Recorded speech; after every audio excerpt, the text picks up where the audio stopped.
Good afternoon, everybody. My name is Donna, and I'm your host of Donna's Edge Television and Radio Talk Show, where truth matters.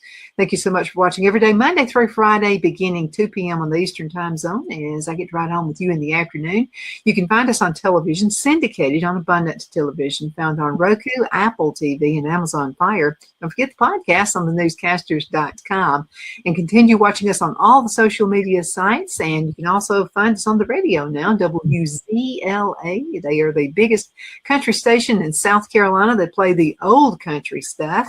When I say old, I'm talking about the 70s with Alabama and all those great groups. Feels So Right, all those great songs back then. But you can also find some of the older stuff. So they'll do Hank Williams Jr., and then even go back to Hank Williams Sr. If you like country music, you'll be able to find it. And they're sprinkling in a lot of Christmas music right now and New Year's stuff. So go ahead and check them out. You can find them on the internet as well. But again, thank you so much for watching. I've got Chuck and Mary Lynn Bailey with me right now with Alabama Fair Tax.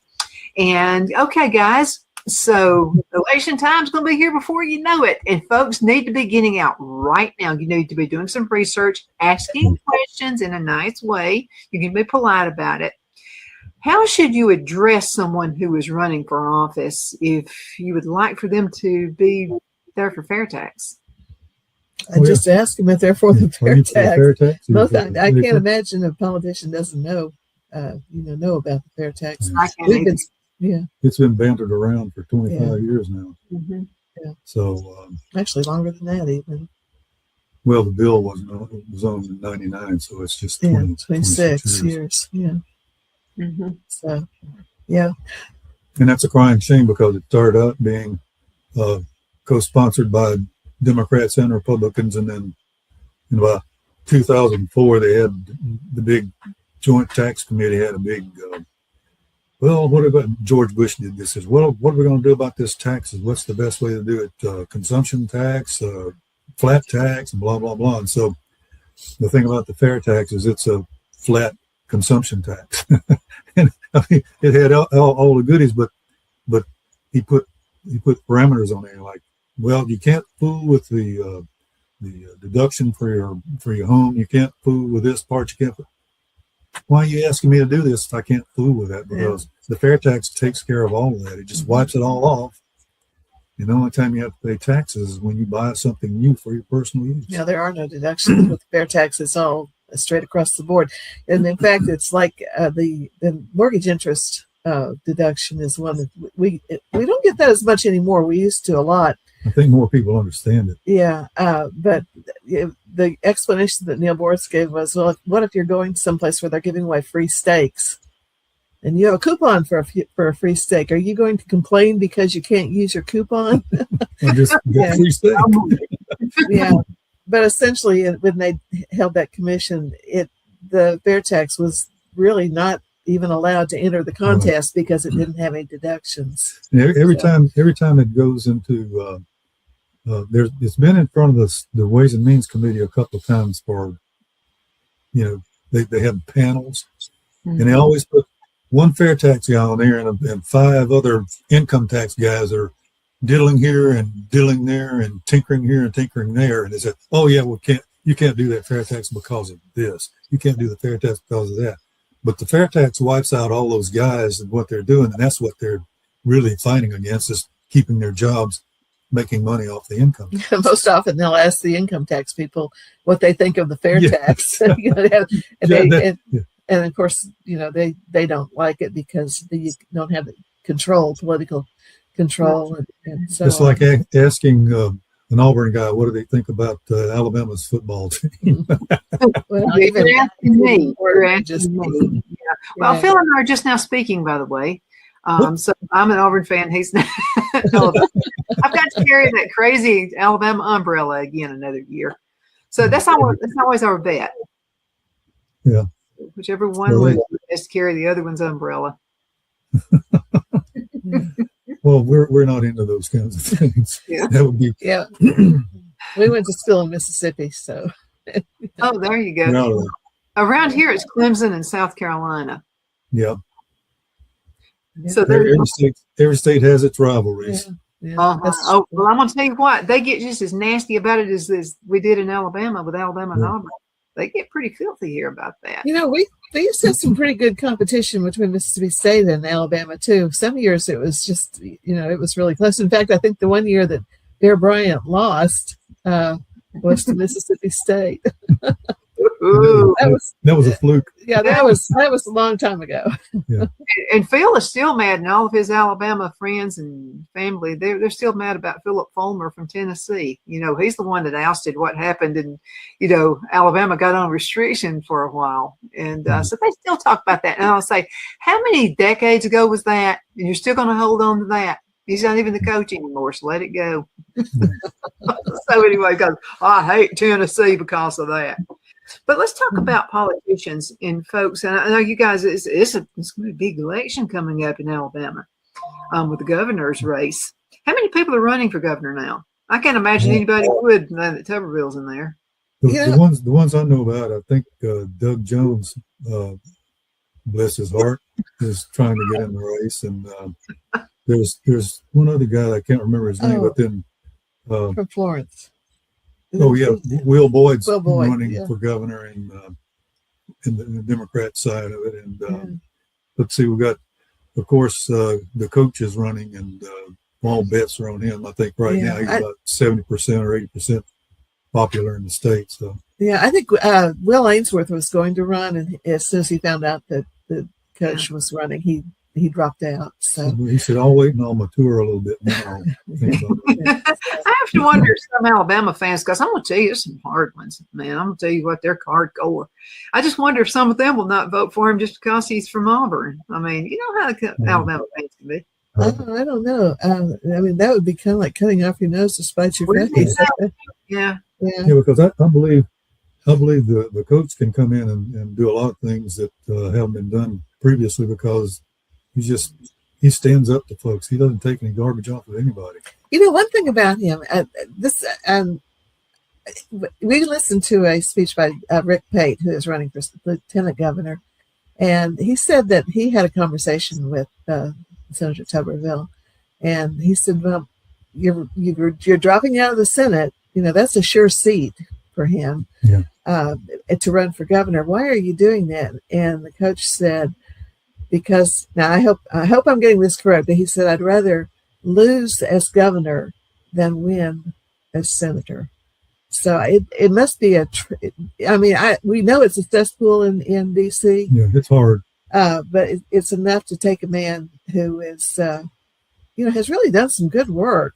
And make him want to leave after, just one term. One thing he said a couple of times within earshot of me is, I would like to get rid of the income tax and the IRS mainly. I'd like to get rid of the IRS. And the property tax. Again, this is all hearsay because we haven't been able to speak to him yet.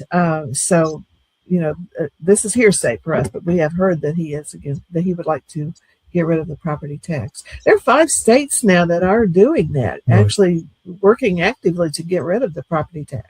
And Missouri started up working on getting rid of their income tax. So it's people are starting to think about and figure out that the income tax is a drag on your state if you're taxing people's labor, because what do?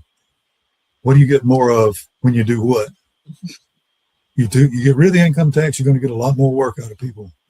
Oh yeah, because the kids not going to school anymore. And I was told before I went, because both my granddad visited and my dad. So it was like, you're going to work for this person. You're not going to be taking all that home. That. There's an uncle, that takes. So so I was just, since day one, when I had my first job, there's nothing fair about that whatsoever. And then when you see, it just irritates me to no degree when I see the waste, when they just blow it on stupid stuff, like the things that you don't even agree with, like gender equality, just stuff. It's just a bunch of total nonsense. Well, the worst part about it is there is a group that you well know that stand up and yell that they want to keep spending more of what they don't need to be spending, or we're not going to keep the government open. Uh-huh. Yeah. And that's all due to the fact that over the years they've had the income tax to play with, and they could Manipulate. manipulate everything, and then they have the Fed in there printing money whenever the times get tough, and so all of that's going to come crashing down sooner or later. One thing I remember when Chuck was working, because we're both retired now, but at Christmas time, he could get triple income during Christmas if he worked. However, if he did, we always lost money because it put us up into another category, another tax bracket. So it wasn't worth it. When you do the numbers on it, I mean, it's just, you're working for free is what you're doing. You're staying away from your family more. I mean, it's just nothing right about that. Mm-hmm. That's that indentured slave thing I talked about earlier. Yes. You're in slavery. And you're in slavery, you don't really own your home if you're paying taxes on it. That's right. And you shouldn't have to structure your life around how you pay taxes either. It's just, that's not freedom. And freedom is being able to earn money, save money, and spend it as you wish. Mm-hmm. So, and right now we really have limits on us as to how we can do that. Yeah, you set a goal for yourself to own a project, and then you got to decide whether or not you can do the project based on how much tax you have to pay for it. Mm-hmm. And that's not right. Yeah. And if you have an IRA or 401k, you have limits on, you can't draw that money out until you're, a certain age, or you have to pay a penalty on it. And also, with the fair tax, that money is yours. It's a flat savings account. It's like a Roth IRA. So, and then you have when you're retired, you have the recommended, the RMD, the amounts you have to deduct or take out every year. By law, you have to take it out and pay taxes on it. And that money could stay invested. But unfortunately, you have to take it out and pay taxes on it. And then, it's really. Ask this question though: is this done on purpose? Is this intention from the government so there will be less folks who own their homes? Do they want everybody to rent? Yeah. Well, I think a good example of an answer for that is you'd have to go look it up. But there's this guy named Gruber that was involved with setting up the so-called Obamacare, and he pointed out in a meeting with somebody. I'm surprised he did. He says, Here's what we had to do to pull the wool over the eyes of the people to make this work. I mean, he just says, here we are, we're doing this so we can flam people out of their money and call it health care. And look where it's got us. Yeah, actually, if we're talking about healthcare now, that's something that the Obamacare was engineered to fail. Yeah, because it was supposed to be a prelude to single payer, and that's why we have reached the point. But it was supposed to fail later on, so it wouldn't be the fault of the people who came up with it. Well, that's they're trying to use that now. That's the reason why when they're arguing, like Hakeem Jeffries or Schumer will get on the in front of the TV and get out of the way because they'll run you over to get there. They'll get in front of the TV camera and they'll talk about how these lousy Republicans are trying to keep our health care, and they're the ones that are the problem. They are doing this. No Republican ever voted for Obamacare, so they can't blame that horrendous thing on them. Always twist it and turn it the way it sounds good for them. Let's go into a commercial break, and we're going to be right back in just a few minutes. Queen City Used Car Sales has been serving drivers in the Northeast Alabama area for years with a quality selection of late model used cars, SUVs, and pickup trucks. On top of our extensive selection and competitive prices, we offer professional auto financing services for used car buyers of all credit levels. Whether you've just begun your search or you're ready to secure your next vehicle, at Twin City Used Car Sales, you will drive away with the vehicle of your dreams. The sales and finance staff at Twin City Used Car Sales looks forward to serving you, and you can apply for financing online before your visit to our used dealership in Gadsden, Alabama. Check us out on the web at twincityusedcars.com or go by our location at 901 First Avenue, Gadsden, Alabama. We sincerely look forward to serving you.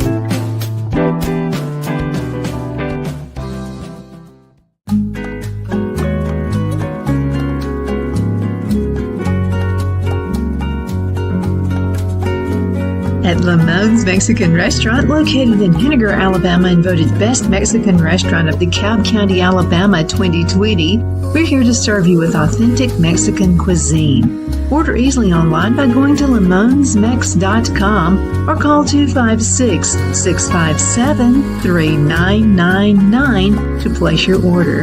We're open Sunday through Thursday, 11 a.m. to 9 p.m. and Friday and Saturday, 11 a.m. to 10 p.m. Whether you're celebrating a cozy date night for two or a celebration for a crowd, at Lamone's you'll love our atmosphere and friendly servers. Thank you for dining with Lamone's Mexican Restaurant.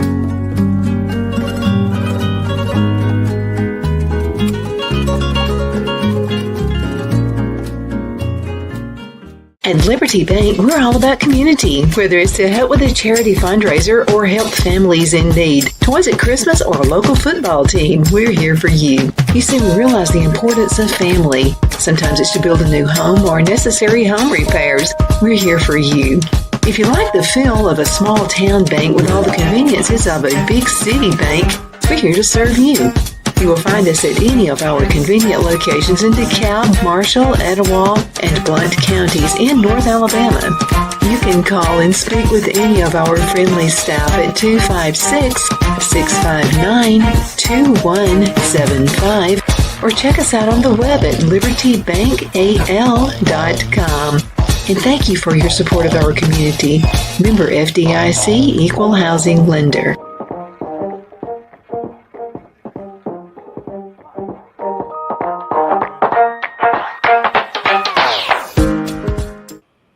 Good afternoon. We are back. My name is Donna, and I'm your host of Donna's Edge Television and Radio Talk Show, where truth matters. Continue sending email, by the way, Donna@donnasedge.com, Donna@donnasedge.com.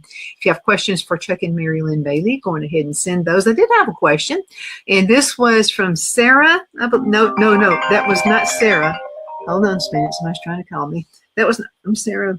That was from John. And John wanted to know about the size of your family. Like, you get the prebate is what he's referring to. So is there a limit to how many kids? No. You just add like $5,400 per kid for the amount of money they'll have the that is untaxed. That's untaxed per child or dependent. If you've got parents that you're taking care of, well, then if you claim them as a dependent or anybody you have as a legal dependent, they will be counted in that number. So it's 23% for a single person is 23% of $15,650, and that's the poverty level for a single person. And then about $5,400 per child or dependent after that, more in the prebate. So 23% of that value is a prebate. So you don't pay any taxes on anything up to the poverty level for your family size. And because of that, the actual tax you pay, with the federal fair tax is 23%, but you never actually pay 23% because of the prebate. Now you do have the option of not taking the prebate. You can be anonymous, and even then, it's cheaper than what you're paying to the IRS. But with the prebate, you have to spend something. It's over $1 million before you actually pay 23% tax. Yeah. Wow. And even then, you don't. The effective tax you pay is based on your prebate and how much money you spend. Yeah, it's 0% up to the poverty level, and then beyond that, it's like if you just spend if you're a millionaire and you just spend at the poverty level, then you'll never pay taxes. Hmm. Or if you're a poor person, you'll never pay taxes unless you get over the poverty level. There you go. So that's just the way it is. And there'd be a chance of that. So what if you win like the HGTV house? If you win the HGTV, you win the house, and you'll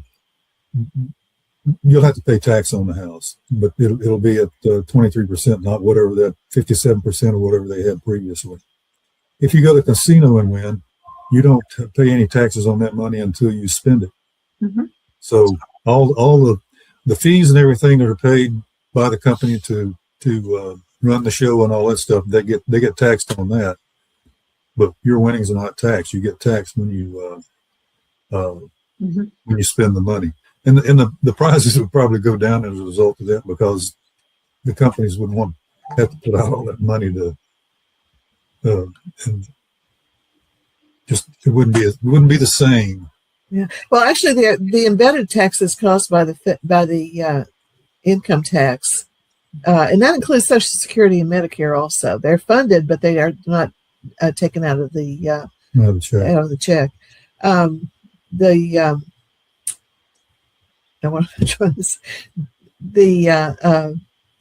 embedded taxes is what I'm trying to say. The embedded taxes are approximately from 16 to 28%, average about 22%. If you're paying a 23% tax, then you're actually only paying 1% tax more than what we're paying now if you spend, items that have highly embedded taxes. Because remember, all those embedded taxes are going to go away because there's no IRS to collect any taxes anymore, right? With fair tax.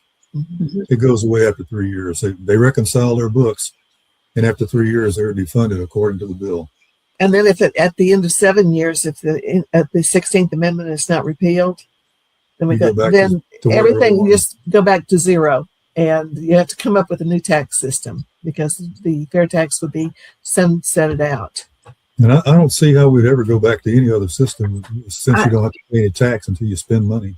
No, because that'd be a revolution. I'm telling people we rebel big time on that. Deja Lee had a pretty good question, and she's the winner of the book, by the way. And she wanted to know about, this rate. Would there be a possibility that somebody could get in office and go up on it, if fair tax were to happen? If that happens, it'll be our fault. But the rate is 23% across the board for everyone on retail, selling at retail. So that on new goods and services is what I'm trying to say. And since everyone is paying that, it's not this person over here pays one tax or this person over here pays another. Everyone pays the same, and everyone would know if taxes went up. And if they did, you would know who to contact to let them know that you don't like having that tax go up. Or they'd have to have a really good reason. There are municipalities that will raise a sales tax, for instance, for a period of time because they want to have something done.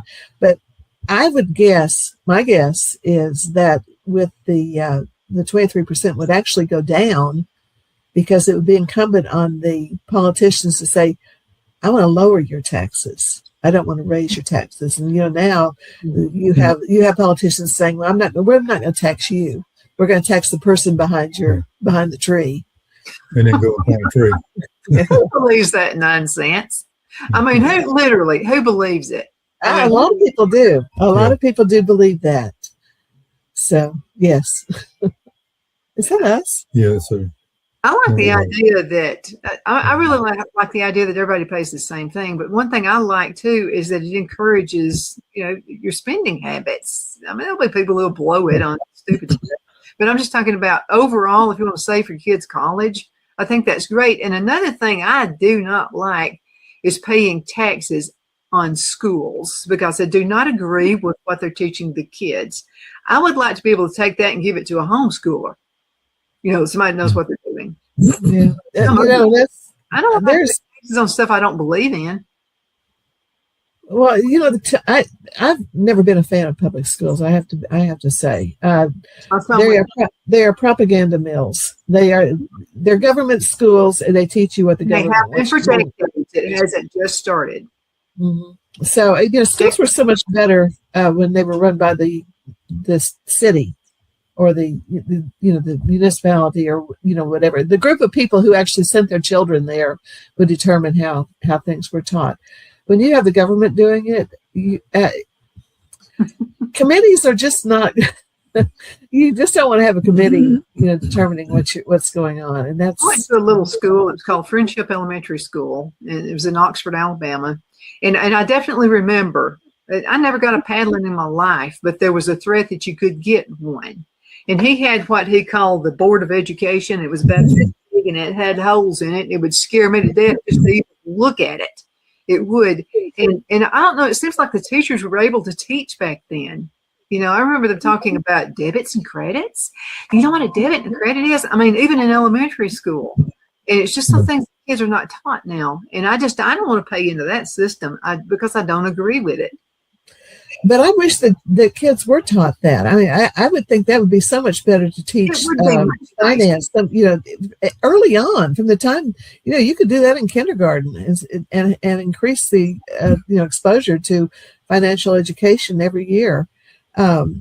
Because right now, It's poor or nothing. yeah, it really is. I mean, children have no concept of what money is, and what currency is, what's going on, but economically, there is just no education at all. Of course, they all know how to have sex.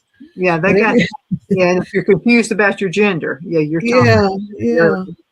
Yeah, absolutely. I got one more question. Got about a minute left in this segment. So what's going to happen with the pennies? Are the pennies actually going to go up in value? Could you sell them on eBay and make a profit now? Well, they're copper. They're copper. Okay, now some of them are copper. They're not copper anymore. They're zinc or and I something. think they're aluminum. I'm not really sure.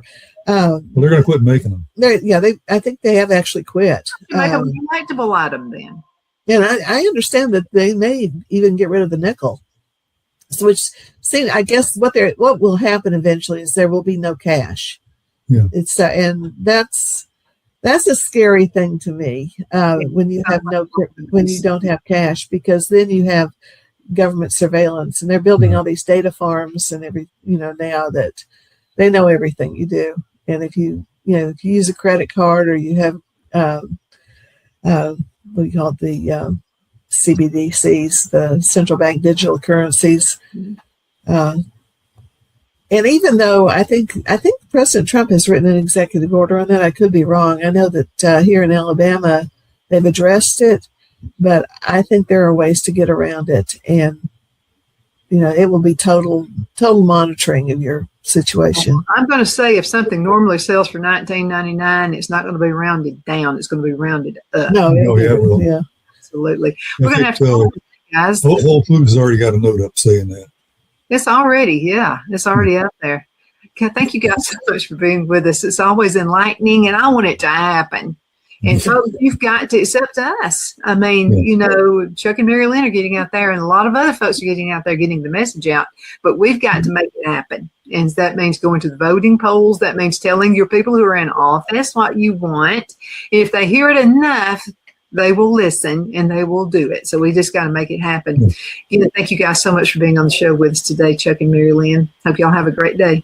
See you later. Thanks, Donna. Merry Christmas. Merry Christmas. Donna's Designs offers a line of handmade memorial, wedding, and keepsake jewelry that launched back in 1970. I'm a self-trained jewelry designer, and I will work closely with you to create unique designs you can love and treasure for years to come. Whether that be flowers that were used in a funeral arrangement or stones you found on the beach at a memorable trip, call me at 256-659-4319, and let's think of the possibilities.